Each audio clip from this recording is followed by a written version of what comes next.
Good night, dear listeners. My name is Joy. You're about to drift into a story that stretches across the universe. A journey through stars, science, time, and mystery. But first, remember, you're safe, you're here, everything else can wait. Let your body settle, let your thoughts slow down, take a deep breath, close your eyes, and when you are, we begin. 70% of our universe is made up of something so weird and so strange, it continues to baffle the world's brightest minds. It's the greatest remaining mystery in our universe. Dark energy is basically our name for that thing that we don't understand. It's not the color of dark, it's just an expression of our ignorance as to what is this stuff. A genius? Yes. It is quite possible. So this is clearly a huge deal in physics and raises many, many questions. The obvious one to start with is, why do we think dark energy exists? Now, ever since the Big Bang, our universe has been expanding, with space itself stretching, moving galaxies further apart. Now, physicists used to think that the energy that was made in the Big Bang to power that expansion would eventually start to run out, and the expansion would start to slow down.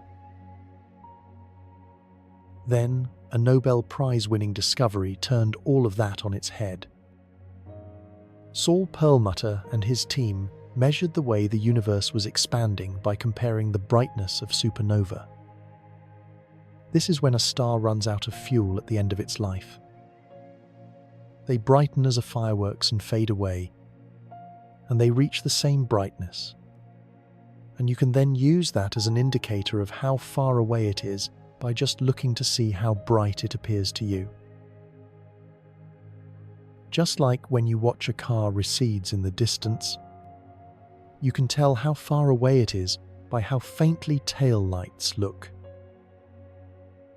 If you can use the brightness of the supernova to tell you how far away it is, that's really telling you how long ago the explosion occurred, because you know how long it takes for light to travel that great distance. Now, exciting as this finding was, like many things in science, it raised a lot more questions than answers. Once you know that the universe is actually speeding up, then you're faced with the question of, well, what could make it speed up?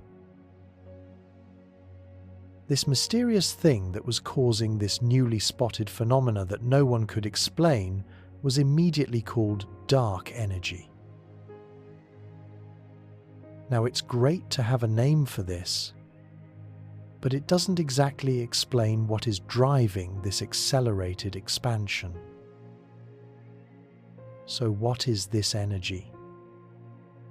Now, just like with dark matter, which makes up 25% of the universe and is also currently unexplained, this weird type of energy seems to defy our laws of physics and has properties that our current models just cannot explain.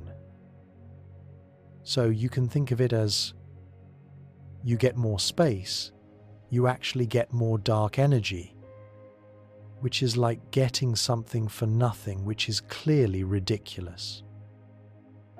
The way we think about it is that it's either some new stuff in the universe, some particle, or even just a new field that you put into the universe to explain the properties of the universe. So what is it that's changing, evolves? Well, scientists differ in their thoughts of what it could be. From a liquid or a brand new particle like dark matter, or even an unknown force. Now, scientists at Berkeley in California are looking for something that they call chameleon particles. This is a whole new type of particle that's thought to create a force which, when it interacts with other particles, changes those particles' mass. By putting atoms in a vacuum, they're hoping to expose these chameleons. The experiment works by first collecting a cloud of cesium atoms on top of the spheres, and the atoms are free to fall, subject only to the Earth's gravity and the potential chameleon force. We will either discover the particle or rule it out once and for all. So far, they haven't found any evidence for the particles and their elusive force, but it is an idea that continues to be explored. So whatever this energy is, we now know that it makes up a whopping 70% of our universe. So how can we figure out what it is? Now, the obvious place to start is by looking at how the universe formed and has evolved with incredibly powerful telescopes. One of the things that I do is try to simulate the entire universe and tie what we think about the physics of the evolving universe to what we actually see with surveys like DESI.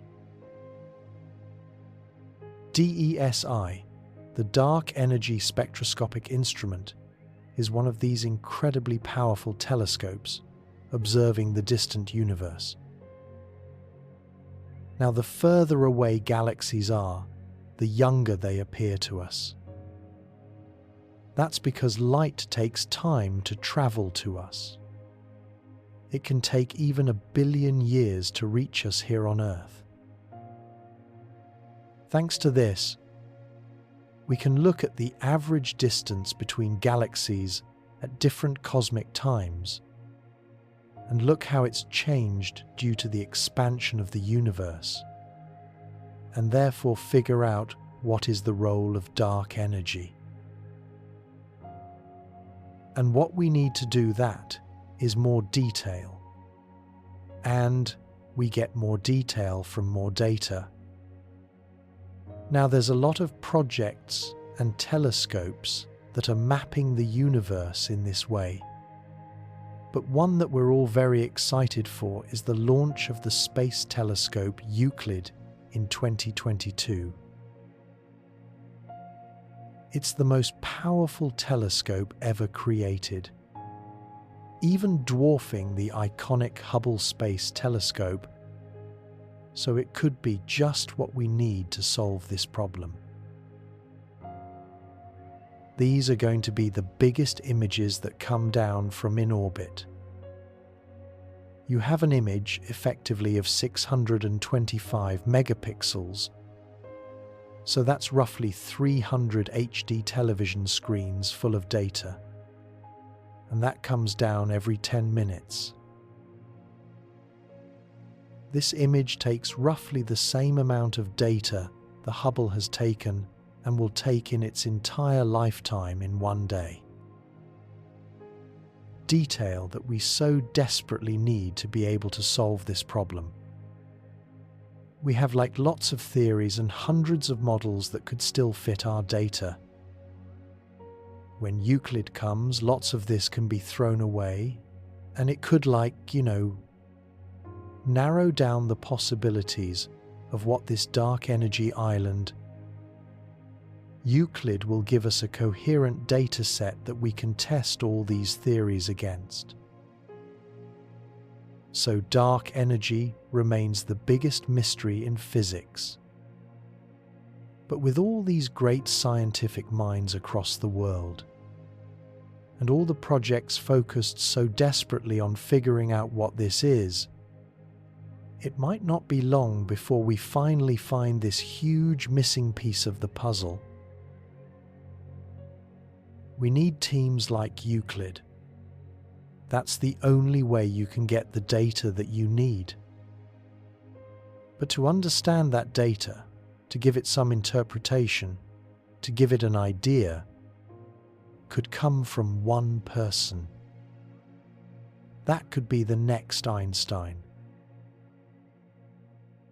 The strongest magnet in the universe has been discovered. It's an exotic, ultra-rare neutron star. It's called GROJ 1008-57, and it's got a magnetic field over 1 trillion times stronger than the Earth's. Stars like this are so strong that they have the power to do ridiculous things to anything that comes even remotely close. If you got within 1,000 kilometers of it, you'd simply dissolve. Your atoms would be super stretched. Their shape would warp into something completely unrecognizable. The molecular structure that makes you up? Forget about it. It's gone. You just disappear.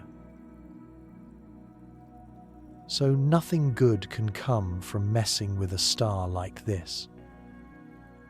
But how magnetic is it? Well, its field is calculated to be 1 billion Tesla. Tesla is the unit we use to measure how magnetic something island. Just to put this into context, the Earth's magnetic field is 1/1,000,000th of a Tesla. But we've cooked up something far stronger in the lab. This is what 1,200 Tesla did. Despite its supercharged magnetic strength, the star is actually incredibly small. It has a diameter of 20 kilometers.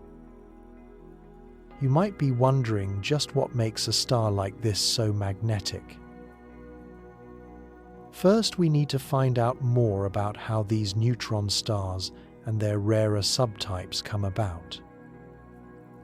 Neutron stars are created by the death of massive stars. Having run out of fuel, their upper layers are obliterated and the core collapses. We witness an extreme explosion supernova. Leftover electrons and protons come together to form neutrons. And with the right solar mass, we end up with a neutron star, a severely squashed down version of what was there before. Astronomically speaking, they're the densest thing out there. If you dropped a marshmallow onto a neutron star, it would have the energy of an atomic bomb because the gravity is so powerful. So they're cosmically very small, but unbelievably dense. Let's put it another way. If I had a matchbox full of neutron star material, it would weigh approximately 3 billion tons. Or let's go another way, maybe something smaller, like a sugar cube. A sugar cube of neutron star stuff would weigh as much as a mountain. And I'd be very strong. But what stuff makes up neutron stars? Why are they so dense? While their insides are a bit of a mystery, we know that they have atmospheres made up of hydrogen and helium, and an outer and inner core made from neutrons, electrons, and atomic nuclei. But we still don't know what hyperdense matter lies at their center. So does this density cause a star's megamagnetism? Actually, we don't know. This takes us literally to the edge of scientific thinking. Scientists believe that as a neutron star is born, the magnetic field of the previous star shrinks. Combine this with this unusual highly dense matter, and this could cause the phenomenal magnetism it wields. So we don't really know why a neutron star is so magnetic. It's a total mystery. But the neutron star's density is just the tip of the iceberg. They are capable of far stranger things. We observe binary systems of two neutron stars that are in orbit around each other.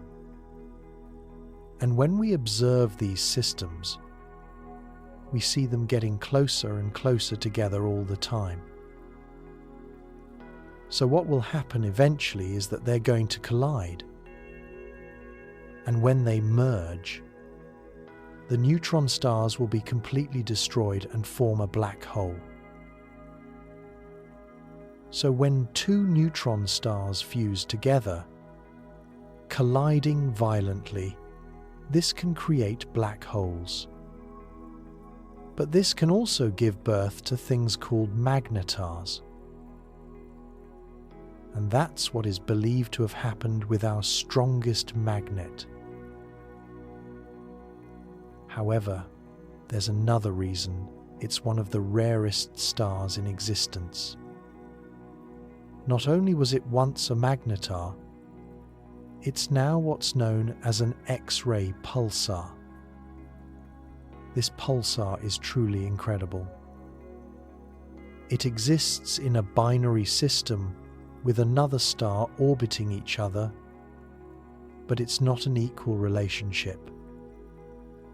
The highly magnetic pulsar feeds off its lower density companion, with energy accumulating at its magnetic poles. It gives off bursts of X-ray pulses, like a lighthouse in the deep, dark corner of the universe.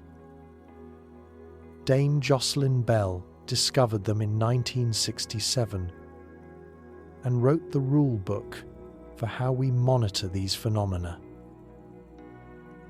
The pulses are short and quite steep, so these things have to be small. The other thing that we very quickly established was that the pulse period was very, very constant. It wasn't getting tired, which means it's got large reserves of energy, which means it's big. So it's small, but it's big. You have to be more precise in what you're saying. It's small in width. It's big in mass. So high density. That's the first pulsar, CP1919. So that's what it sounds like if you listen to the radio signal. So that's a whole star spinning at that rate. And there are some that are even faster. If you listen to the fastest one, it would sound like your kitchen blender. It's going at 700 revs per second. But we still don't know so many things about stars like the strongest magnet in the universe. Crucial elements of the mystery remain unsolved. Why are these stars so magnetic? And what is hidden deep in their core? Maybe one day, the star's secrets will be revealed. We're guaranteed to find an identical copy of our whole universe, as well as countless variations, where things are similar to here, but still different. Multiple universe you in a parallel universe. Now, it probably doesn't surprise you that studying parallel universes was once considered completely bonkers in the scientific world, and even alienated people who decided to pursue it. When I was a grad student, I used to secretly print out my multiverse-related papers. This job was the only job I was ever interviewed for. I was on the verge of having to drive a taxi cab. Now, theoretical physicists realize that parallel universes are possible, mathematically at least. So why do we think other universes exist? One of these reasons comes from the weird world of quantum physics. The important thing to remember about quantum mechanics is it's weird. It really is weird. It's the study of subatomic particles in the universe. And what it tells us is that these particles can be both particles and waves. But crucially, they can be both at the same time, which splits our reality, giving us multiple different universes. The idea here is that when you make a measurement of a particle that's here and there at the same time, and you find the particle over here, then there's a you which finds the particle over here in this world, but at the same time, there's another world over there, where another you has found the particle over there. And both of these worlds are equally real. So, the quantum multiverse is not separated from us by distance. It's not someplace very, very far away. It's someplace that's effectively here in space.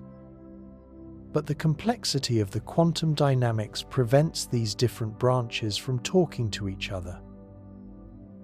Whether you like it or not, the fact that we live in a multiverse is the dominant scientific paradigm. Suck it up. Another theory is one of mathematical inevitability.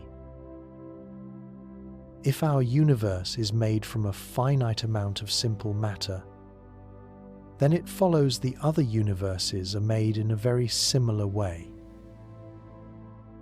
Just as this house is made out of fundamental building blocks that we call Legos, everything in our world is made of fundamental building blocks we call elementary particles.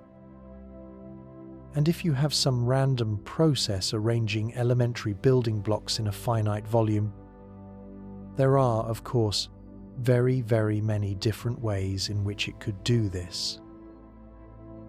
And that means that if this process repeats in an infinite number of other volumes of the same size, then we're guaranteed that eventually it's going to create every possible arrangement. We're guaranteed to find an identical copy of our whole universe, as well as countless variations where things are similar to here, but still different. Even a Max over there, who's identical to me, not just in his physical appearance, but in that he actually feels that he is me. Another theory called inflation describes how the universe expanded exponentially in the very first tiny fraction of a second after the Big Bang, but with some areas of space expanding faster than others, creating bubbles or pockets of space-time where other universes could have formed. If this idea turns out to be right, then it could mean that these pocket universes developed with their very own laws of physics. So there could be another you in those universes that's able to walk through walls or fly through space. So, if our universe is not alone, the question remains, what would the other you be like? According to quantum theory, there's a new version of you in a brand new universe made with every single decision you make. So every time I flip a coin, say heads or tails, that is just some little quantum accident. The universe is splitting into two worlds. Every time it comes up heads or tails. So our experience of the splitting is like the experience of walking through a garden of paths that fork. When we come to a fork in the path, we take one or the other heads or tails, but both forks exist at the same time.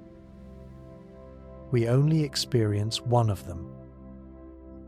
There are literally gajillions of universes out there, of which ours is only one. Then there's the patchwork model, a near identical copy of our own universe, just made elsewhere.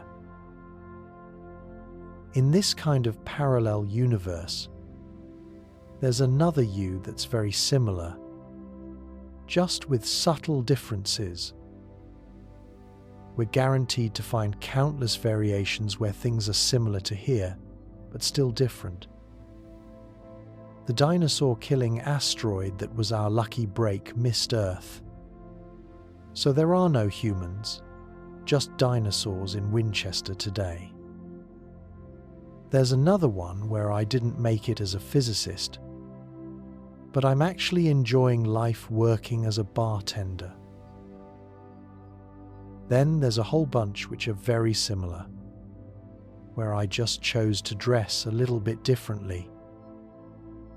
These ideas all point towards multiple weird and wonderful universes existing out there.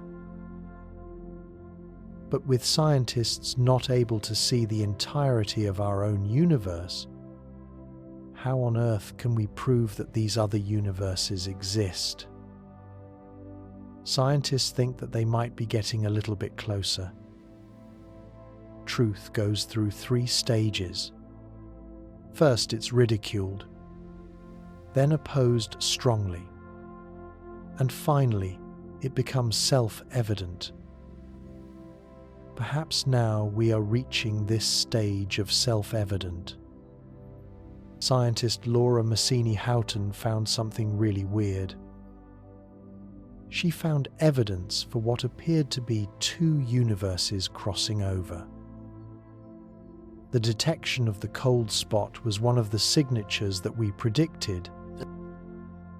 By tracing forward the quantum entanglement of our universe with all the other surviving universes, we predicted that there should be a large area in the sky of about 10 degrees. And indeed, that's what was observed about 7 months after we made the prediction.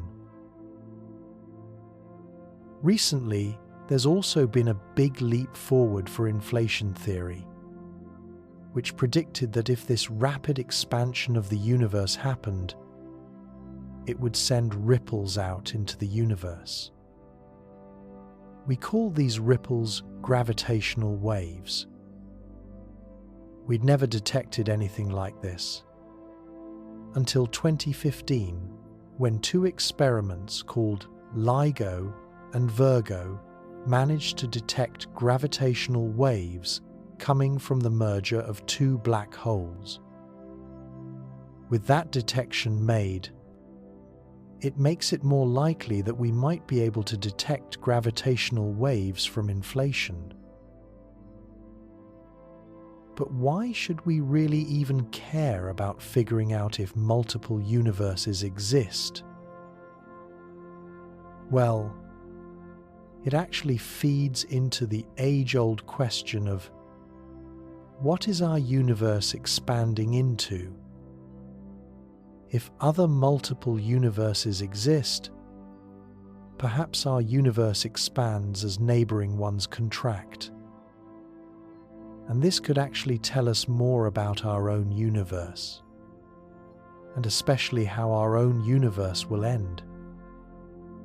Perhaps eventually, we will expand until those other neighboring universes also then have a big bang and start expanding into us, which means that we then start contracting, and perhaps our universe will end not in a big bang, but in a big crunch. The universe is not what you think it, island. That's because what you can see is only a tiny fraction of it. We have no idea what 95% of the universe island. It hardly seems that we understand everything. Maybe we're just going to have to scratch our heads and start all over again. It begs the question, why is 95% of the universe missing? For decades, physicists have been trying to find this elusive, undetected part of our universe. In the beginning, we just had a name for it: dark matter. So what is dark matter? Sounds exotic, but it doesn't have to be. There's a lot of dark things out there in the universe. Until I shine my light at these bottles, I can't see them. Dark matter could just be ordinary stuff that you can't see. Now, what we do know about dark matter is that it's matter that doesn't interact with light. We can't see it, but we know it's there because of its effects due to gravity. Because of the way that stars orbit the centers of galaxies, the stars on the edge move a lot faster than they should.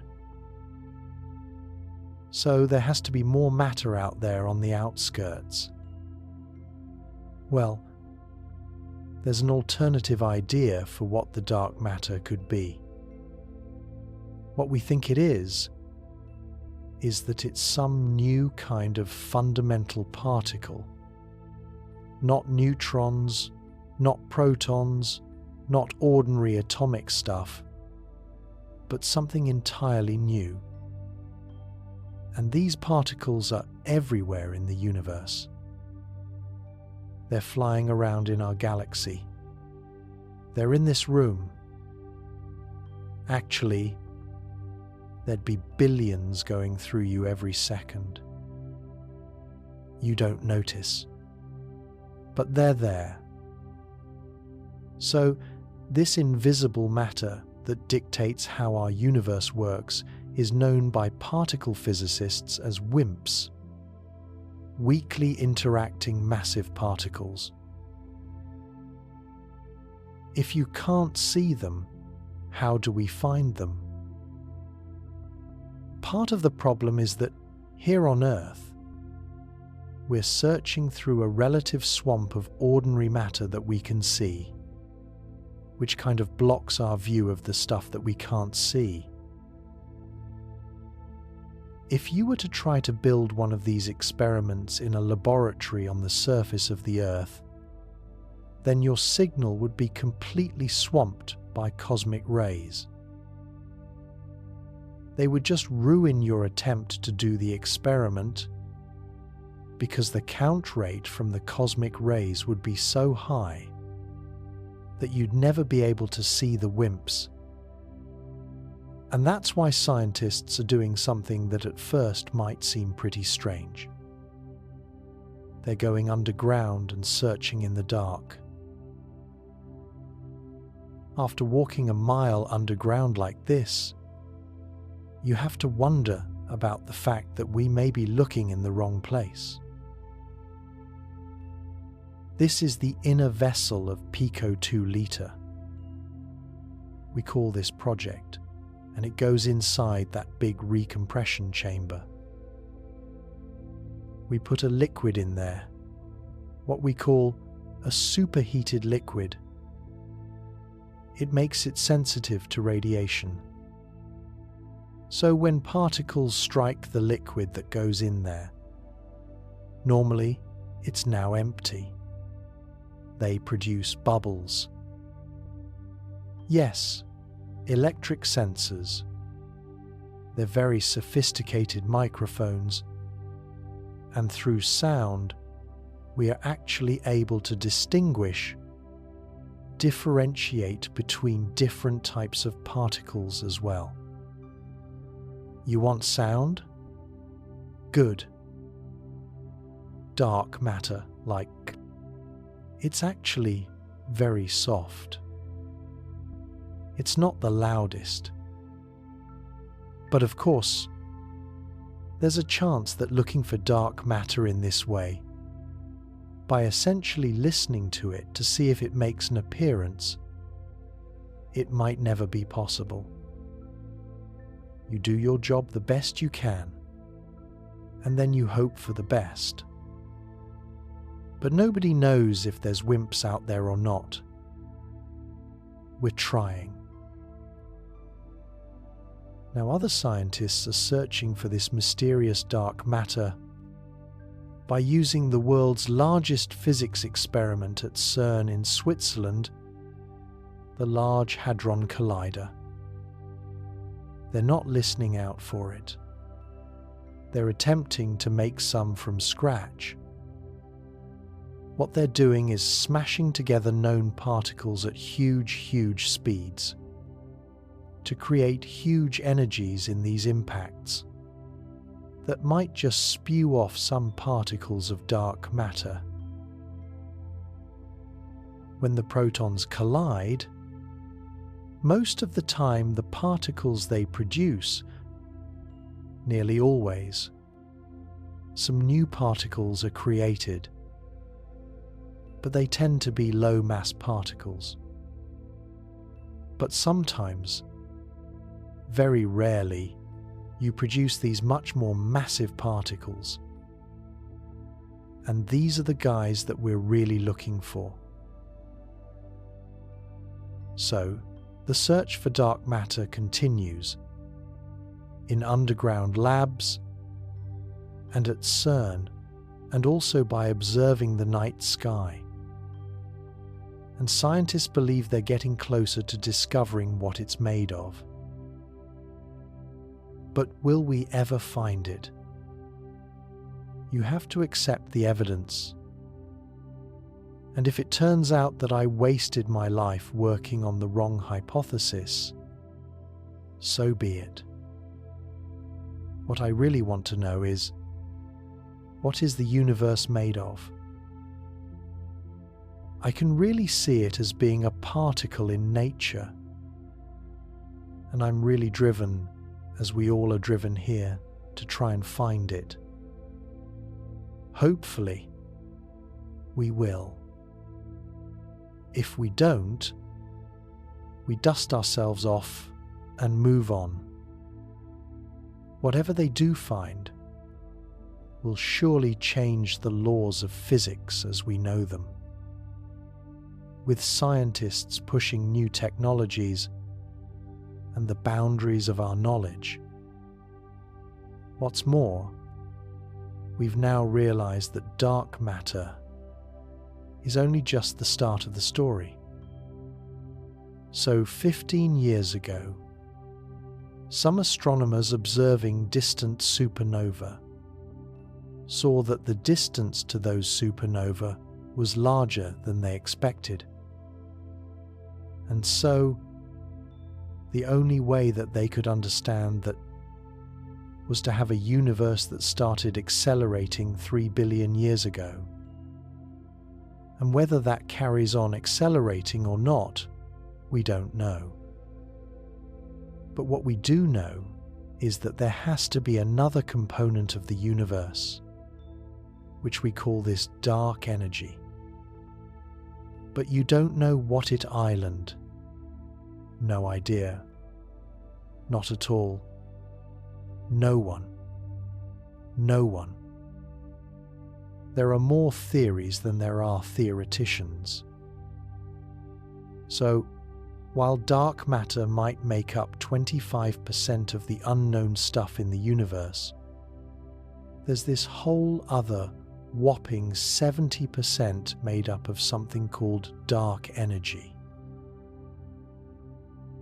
We know even less about dark energy. It's so weird and so unknown to us that we're actually going to need a whole other video to find out about it. The Earth is speeding up. It's literally spinning faster. Could it cause a tech meltdown? And what have melting glaciers got to do with it? You may or may not know. I mean, I wouldn't expect you to know there are 86,160 seconds in a day. But scientists who measure time have found that in 2021, the average day is 0.05 milliseconds less than this. That's because the Earth is literally spinning faster. Okay, so you might think, 0.05 milliseconds, so what? But this actually goes against everything that we expect to see happen, and scientists are desperately trying to find an answer. Because since its creation, Earth's spin has actually been getting slower. In a not very recent history, the days on Earth used to be twice as fast. But what does a faster spinning Earth actually mean? 3.5 billion years ago, the planet's rotation used to be only 12 hours long. At that kind of pace, life would really suck. We'd have nightmarish weather patterns, with hurricanes tearing across the land. Centrifugal force would pull water toward the equator, flooding entire regions like Indonesia and the northern tip of South America. Okay, that's a worst-case scenario, and Earth is unlikely to ever spin that fast again. But if we keep speeding up, it could be bad in another way. By 2030, there could be a full-scale technological meltdown. GPS relies on precision timing. And if a day falls too far behind that 24-hour benchmark, there could be disastrous consequences. For one, satellites could lose their correct place in the atmosphere, and we'd lose all means of being able to predict where they are in the sky. If we leave this slip for too long without correcting it, then our navigation systems will be completely wrong, throwing all of our smart technology off course. Fortunately for us, we can sidestep this disaster, and there's a fairly easy workaround. Timekeepers can add and take away what's known as leap seconds to account for these tiny differences. They can alter what's known as international atomic time, which can be adjusted for the subtle discrepancies between the Earth's rotation and our clocks. And what's pretty mind-blowing is that by observing the night sky, we can keep track of these tiny changes. So keeping time is a pretty skilled art form. That's how we know that the Earth is spinning faster. But that doesn't explain why. Despite billions of years of slowing down, the Earth's rotation is speeding up. So, what's causing it? This is Dr. Jazz Hill-Valar. She's an expert in how the climate affects the Earth's rotation. So we probably all know that the melting ice caps is going to cause sea levels to rise. Well, it's also causing the Earth to spin faster. And what happens when the Earth spins faster is that we get a greater centrifugal force. Imagine a figure skater. When you watch figure skaters, they start off spinning really slow with their arms out.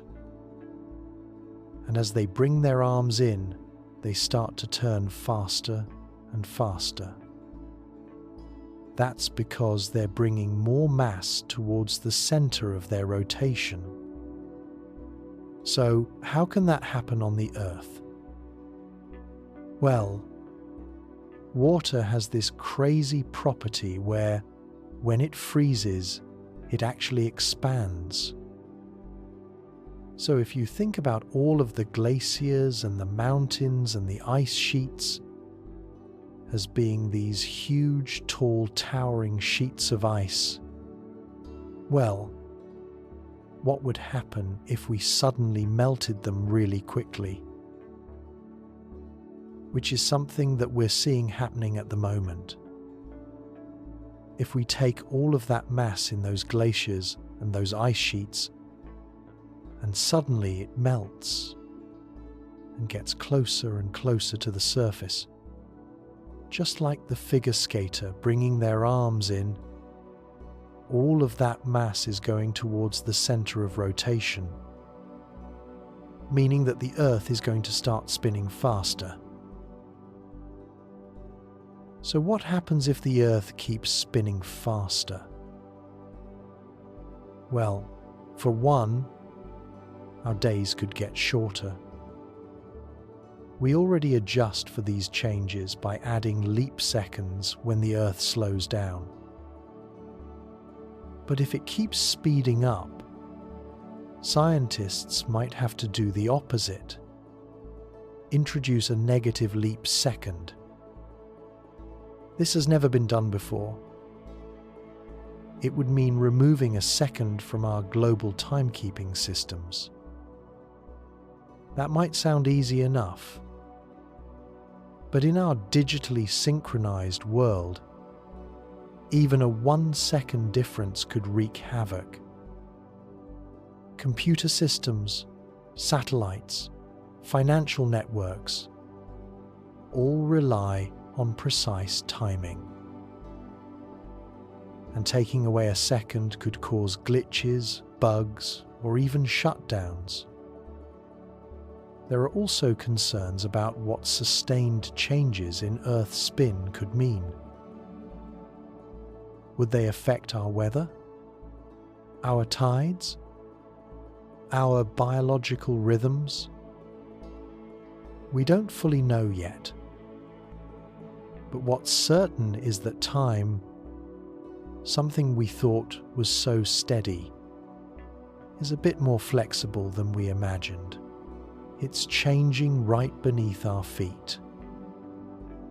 And as scientists dig deeper into the reasons why, they're uncovering just how connected everything on Earth, truly island. This melt water currently sits at the poles. This is why, right now, scientists believe the Earth is spinning faster than usual. So, will it get faster forever? Here's the conundrum. Actually, scientists expect this to be just a blip. Although it's been getting faster for the last 2 years, experts expect the Earth to go back to its longer-term pattern of slowing down. And it's the Moon that's causing this. This is to do with the tidal relationship between the Moon and the Earth. We only see one face of the Moon. It's tidally locked with the Earth. So, as the Earth is turning, the Moon is pulling the ocean towards it. And then, as we move away, the oceans go back round. And that causes our tides. So this kind of wobbly dance between the Moon and the Earth means that the Moon is slowing down the Earth. And all that energy that's lost from the Earth slowing in its rotation is getting put into the Moon's orbit. And the Moon is actually moving further away. As it continues to drift away, the effect of the moon's gravity on Earth weakens, causing us, in the longer term, to slow down. What's more, over time, the melted water in the polar regions could actually make the Earth spin slower. Some scientists believe that the water will drift towards the equator, which will further slow down the Earth's rotation. This is called equatorial bulging. Think of it as a big spare tire around the middle of the Earth. It exists already due to the centrifugal force exerted on the ocean by Earth's rotation. But adding to the weight of this tire is no good thing. All of that excess water is going to go and sit around the equator, which means that there's more mass further out from the center of rotation. The equatorial bulge of water is going to get higher, which means that around the equator there's going to be even higher sea levels than we originally predicted.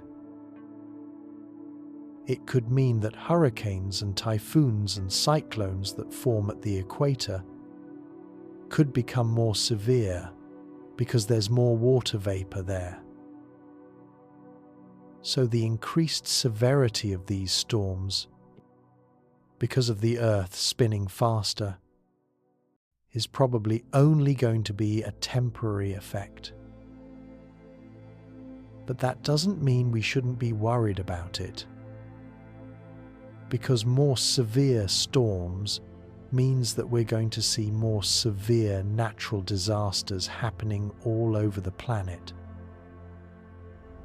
So although at first glance it doesn't seem that important that the Earth is spinning a bit faster, it really does matter, because it could be a big hint as to what else the climate crisis has in store. This is to do with the tidal relationship between the Moon and the Earth. We only see one face of the Moon. It's tidally locked with the Earth.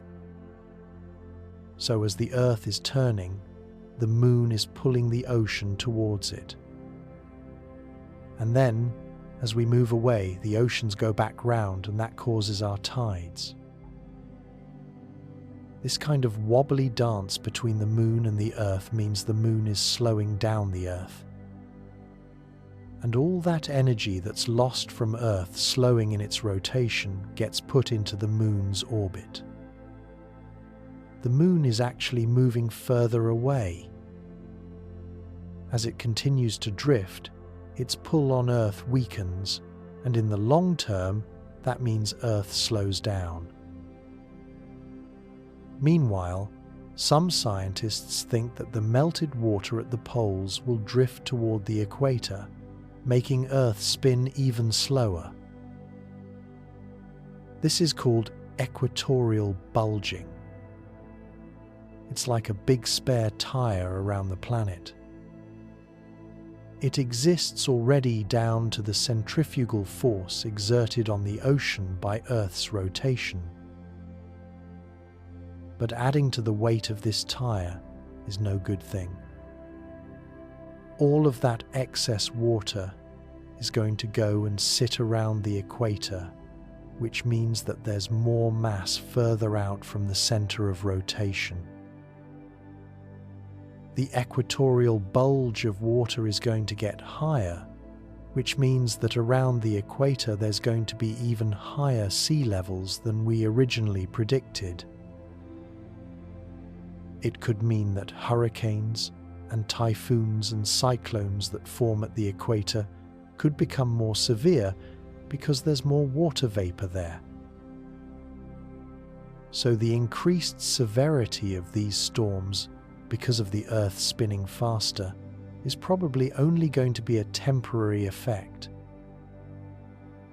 But that doesn't mean we shouldn't be worried about it, because more severe storms means that we we're going to see more severe natural disasters happening all over the planet. So although at first glance it doesn't seem that important that the Earth is spinning a bit faster, it really does matter. Because it could be a big hint as to what else the climate crisis has in store. Nearly everything we've sent into space is still there, circling our planet. Huge amounts of abandoned old machinery just littering space. It really is a terrifying thought. When you're going 17,000 miles an hour, it does not take a big piece of debris to ruin your day. The energy would be more like a .50 caliber Browning machine gun sniper round. Experts are now beginning to ask, have we trashed space forever? Over the last several years, orbits around Earth have become littered with satellites and old pieces of machinery. So, how much junk is in space?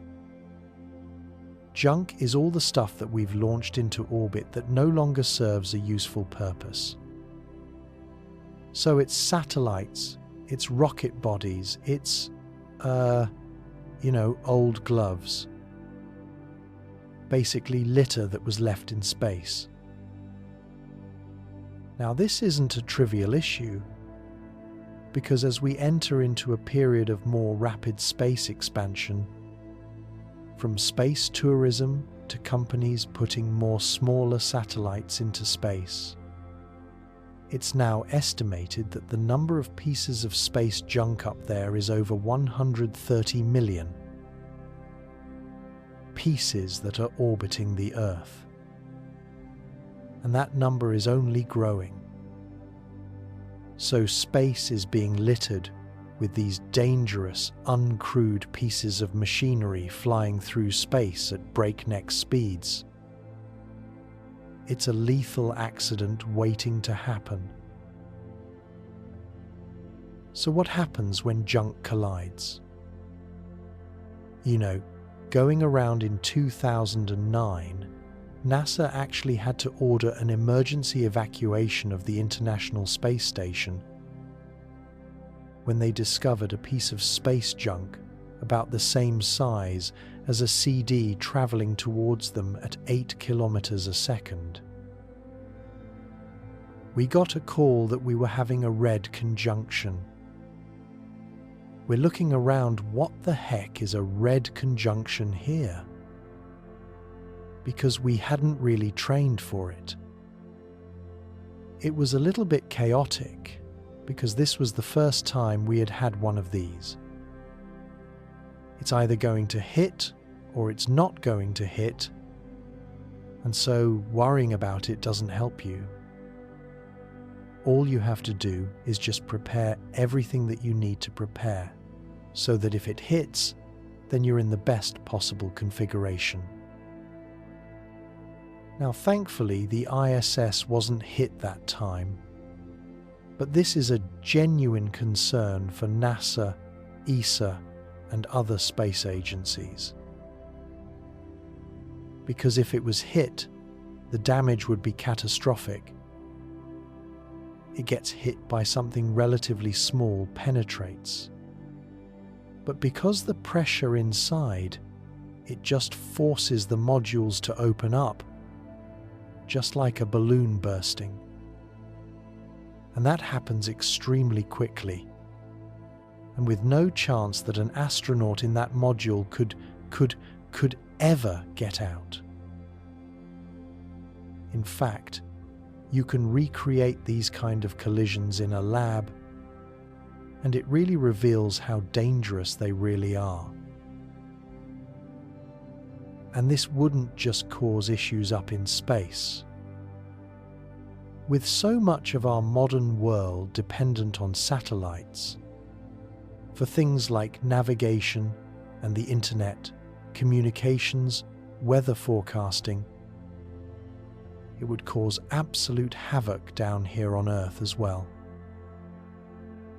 Now, with more and more of these objects being blasted into space every single year, it's becoming a serious threat to modern life. So what can we do about it? And how will we solve this problem? Step 1 is actually tracking all of this space junk, and that's something that the US Air Force has been doing for decades. Pre-pass SBN 26. No time-critical commanding. No satellite conjunctions. Good on step 6. They've been cataloguing space junk since the early 82nd. They started with 6,000 and have grown to 10,000 over the next 2 decades. And since 2009, the amount of trackable space junk has gone up by 20 to over 25,000 pieces. But the problem is, the only space junk that's trackable is stuff larger than a cricket ball. And it misses those tiny, tiny fragments that can be incredibly lethal. So space agencies across the globe are working round the clock to come up with solutions to remove this space junk. One option to use a space harpoon. This system will capture those items of debris, tow them out of the orbits where they might collide with active satellites, and allow them to burn up safely in the atmosphere. So the idea is to have a system which takes them away from where they cause a problem and basically destroy them safely. But the thing is, it's a bit of a slow tactic because you have to remove everything piece by piece. And the problem is, we're putting even more space junk up there just to do this. Now, other plans include capturing them in a net, or sticking a magnetic thruster onto them, or even using solar radiation to sail them off into the sunset.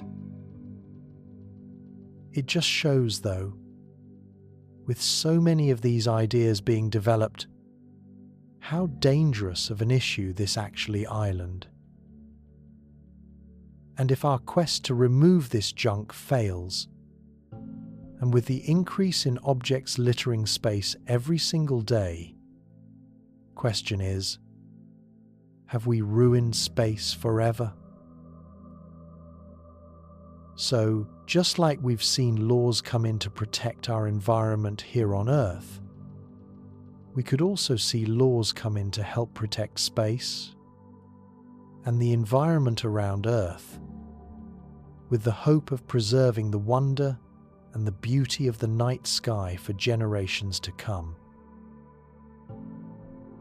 Because when it comes to protecting our future, it's not just about keeping the skies clean. It's also about preparing for the dangers that might come from beyond. And one of those dangers is a visitor from deep space. The kind of visitor that doesn't knock. The DART mission is designed to save Earth from an asteroid. DART is our first planetary defense mission to defend against asteroids like this one, Bennu. We're bombarded by almost 50,000 kilograms of space rocks every day.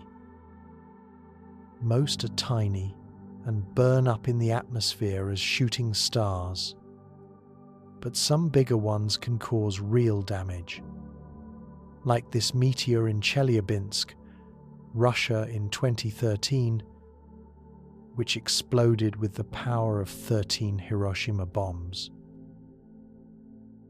And that was only 17 meters wide. By comparison, the asteroid that killed the dinosaurs was 10 to 15 kilometers wide. And now there is another asteroid on its way. Bennu is about 0.5 kilometers wide, about as wide as the Empire State Building is tall.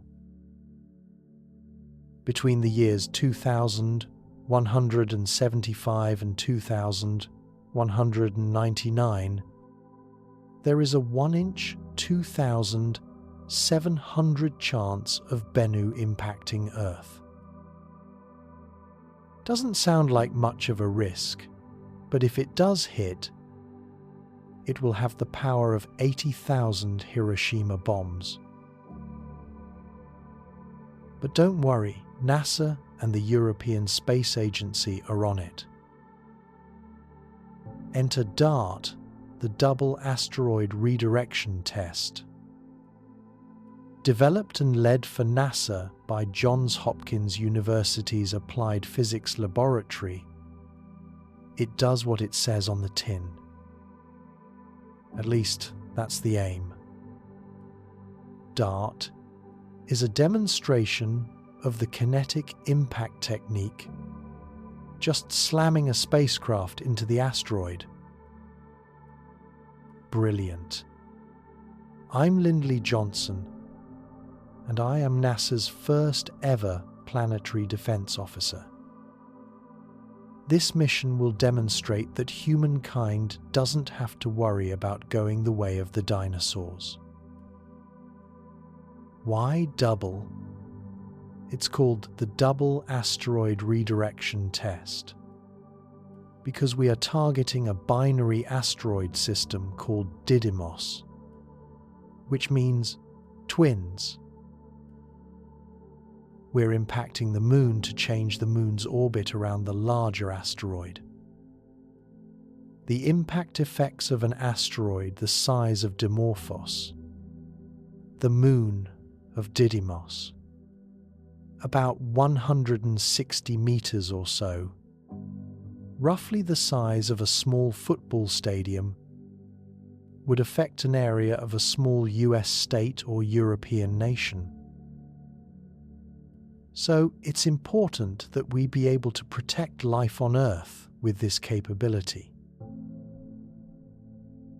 DART is set to hit Didymos in autumn 2022. We'll be able to measure some of the impact from Earth, but another spacecraft is heading that way too. The European Space Agency's Hera will arrive around 4 years later to assess the outcome of DART's mission. But why go to so much trouble when Didymos isn't even at risk of hitting the Earth? Because Didymos isn't the only thing out there. There are over 20,000 asteroids close to Earth, of which 1,200 are considered high risk. Thankfully, people like Richard Kowalski scour the night sky to find asteroids before they find us. They are known as the asteroid hunters. As you can see on this screen, this sequence of 4 images came from the telescope. These objects around the screen are not moving, so I know they're stars. But this object in the center is moving too, and thus we know it's an asteroid. The importance of surveying for near-Earth asteroids is huge. Asteroid impact on Earth is truly the only natural disaster we can actually predict before it happens. The Earth has been hit in the past, and it will be hit again in the future. What we'd like to do is to be able to discover these objects before they hit the Earth. Observations collected are all sent to the Minor Planet Center, and if they are asteroids that could come near the Earth and be a potential impact hazard, That information is sent to the Planetary Defense Coordination Office at NASA. If an asteroid is a more immediate threat of impact, I actually get, say, a text notification on my smartphone. At NASA, we're kind of the Uber asteroid hunters. Maybe this is what you think that could save us. We all know impacts leave craters, but what else happens? Because it's not just the collision itself that would cause devastation. So for this experiment, we're going to fire this tiny quarter-inch aluminum sphere, very high speeds up around 5 kilometers per second, and then we'll see what type of crater it produces.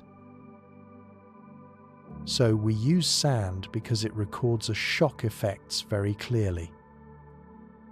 Pete Schultz uses super high-speed cameras to capture every detail of the impact and aftermath. The ball travels 15 times faster than the speed of sound, and like some asteroids, would incinerate on impact. Now we're seeing the fireball come in. It's brighter than the sun, and then kapow, it hits the surface. Jesus. This whole region downrange would have been incinerated. It would have been incinerated just by this plasma, this exploding vapor plume engulfing everything. There would have been winds that would have been going so fast it could pick up houses and spread them hundreds of kilometers away. This would have been Armageddon. So all eyes are on the DART mission, and there are a couple of other asteroid deflection ideas floating around too. Some of them are wild. Here are some of the top ones. 1. Nuke it. Very Hollywood, and probably the first thing you thought of too. Great in theory, but could result in radioactive debris raining from the sky. Not ideal. 2. Gravity tractor. Sounds very space farming, doesn't it?